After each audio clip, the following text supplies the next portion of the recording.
જનતા કી તાકત ન્યૂઝમાં આપનું સ્વાગત છે। હું છું આપનો મોહમ્મદ અમીન ભટ્ટી। ભરૂચ જિલ્લાના વાગરા પોલીસ સ્ટેશન વિસ્તારમાંથી એક મોટા સમાચાર સામે આવી રહ્યા છે। ભરૂચ જિલ્લા પોલીસ અધિક્ષકની સૂચના અને એલસીબી પોલીસ ઇન્સ્પેક્ટર એમપી વાળાના માર્ગદર્શન હેઠળ પોલીસે પ્રોહિબિશનના ગુનાઓ સામે એક મોટી સફળતા મેળવી છે।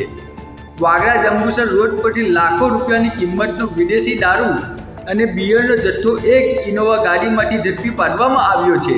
મળતી વિગતો અનુસાર એલસીબીની ટીમને ચોક્કસ બાતમી મળી હતી કે એક સિલ્વર કલરની ઇનોવા ગાડી જેનો નંબર GJ16 AJ3334 છે તેમાં ભારતીય બનાવટનો પરપ્રાંતીય દારૂનો જથ્થો ભરીને ડેરોલ ગામથી વાગરા તરફ લઈ જવામાં આવી રહ્યો છે। બાતમીના આધારે પોલીસે ગંધા રોડ પર આવેલા જીઓ પેટ્રોલ પંપ પર વોચ ગોઠવી હતી। બાતમીવાળી ગાડી ત્યાં આવતા જ પોલીસે તેને કોર્ડન કરી લીધી હતી।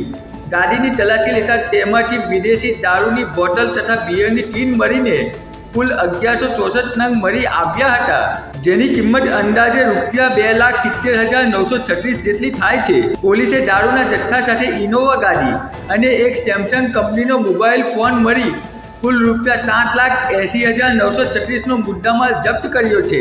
પોલીસે આ મામલે ઘટના સ્થળેથી એક આરોપી ઇમરાન મોહમ્મદ પટેલ રહેવાસી રહાટ ગામ ઘંટી ફળિયું તાલુકા વાગરા જિલ્લા ભરૂચની ધરપકડ કરી કાયદેસરની કાર્યવાહી હાથ ધરી છે।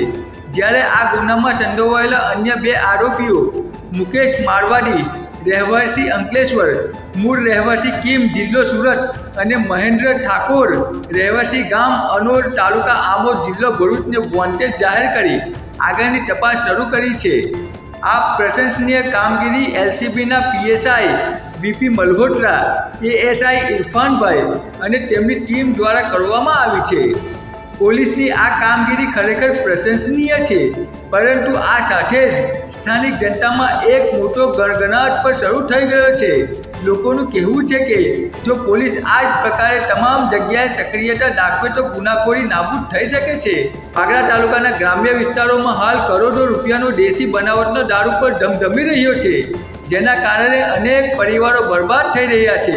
જનતાની માંગ છે કે વિદેશી દારૂની જેમ આ જીવલેણ દેશી દારૂના અડ્ડાઓ પર પણ ભરૂચ પોલીસ આવી જ કડક તવાઈ બોલાવે। કેમેરામેન મકસૂદ ખિલજી સાથે હું મોહમ્મદ અમીન ભટ્ટી, જનતા કી તાકત ન્યૂઝ વાગરા।